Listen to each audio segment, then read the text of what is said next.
இன்றைய தினமலர் செய்தியில் நாட்டில் தொடர்ந்து 6 ஆண்டுகளாக தேர்தலில் போட்டியிடாத மற்றும் கட்சி அலுவலகம் இல்லாமல் லெட்டர்பேடு மற்றும் அடிப்படையாக வைத்து இயங்கிய பதிவு செய்யப்பட்ட அங்கீகரிக்கப்படாத 474 அரசியல் கட்சிகளை நீக்கி தேர்தல் கமிஷன் உத்தரவிட்டுள்ளது. இதன்படி தமிழகத்தில் 42 டுபாக்கூர் கட்சிகளின் பதிவு ரத்து செய்யப்படுகிறது. ஐபிசி சட்டத்தின்படி 595 தகவல்களை கேட்டு அதிர வைத்த நபர் நேரத்தை வீணடிப்பதாக மாநில தகவல் ஆணையம் பதில் அளித்துள்ளது.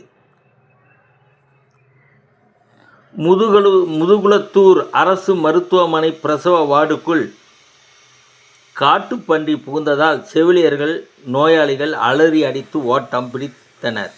வார்டுக்கு பூட்டு போடப்பட்டது.